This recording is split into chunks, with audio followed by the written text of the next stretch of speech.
আর বানাতে একটা আলু আর 1 কাপ ময়দা, এই দুটো উপকরণেই বানানো হয়ে যায়।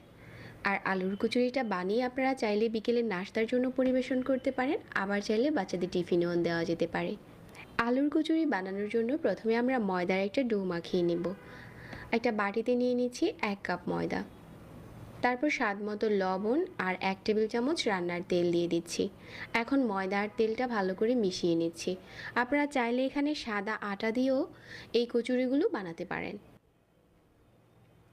ময়দাটা যখন তেলের সাথে ভালো করে মেশানো হয়ে গেছে, কুসুম গরম পানি দিয়ে ময়দার এই ডোটা মাখিয়ে নিচ্ছি সফট করে, আর রেস্টে দিয়ে দিচ্ছি যতক্ষণ না আমাদের আলুর পুরটা বানানো হচ্ছে। একটা বড় সাইজের আলু নিয়েছি, প্রথমে পিলার দিয়ে আলুর খোসাটা ছাড়িয়ে নিচ্ছি। তারপর এই আলুটাকে আমি প্রথমে স্লাইস করে কেটে তারপর সাইড থেকে আবারও কেটে নিয়ে কিউব করে কেটে নিচ্ছি।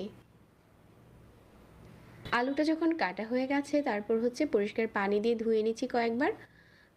আর প্রথমে আলুর পুরটা রান্নার জন্য চুলায় প্যান বসিয়ে 2 টেবিল চামচ দিয়ে দিচ্ছি রান্নার তেল আর 1 চা চামচ আদা রসুন কুচি, 2টার মতো পেঁয়াজ কুচি দিয়ে দিলাম। এই সবগুলো যখন কালারটা একটু চেঞ্জ হতে শুরু করেছে, ঠিক ওই পর্যায়ে 1/4 চা চামচ দিয়ে দিচ্ছি পাঁচফোড়ন।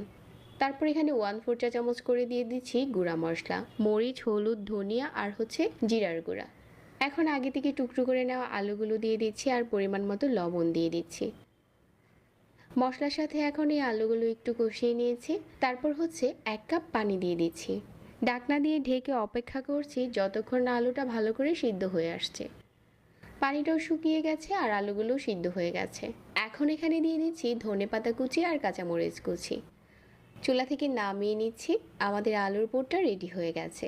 আর এদিকে ময়দার ডোটাও সফট হয়ে গেছে। যে কয়টা কচুরি তৈরি করব ওরকম করে ভাগ করে নিচ্ছি।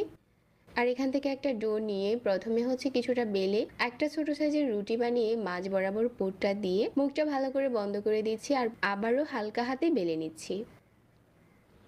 বেলে নেওয়া হয়ে গেলে মিডিয়াম আঁচে তেল গরম করে নিয়েছি আর গরম তেলের উপরে ছেড়ে দিচ্ছি।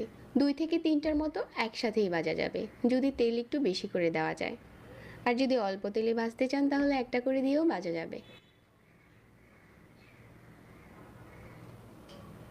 আর মাঝারি আঁচে ভাজলে দেখা যাবে কিছু ফুলে উঠেছে। এগুলো কিন্তু এর থেকে বেশি ফুলবে না, কচুরিগুলো এরকমই ফুলে থাকে।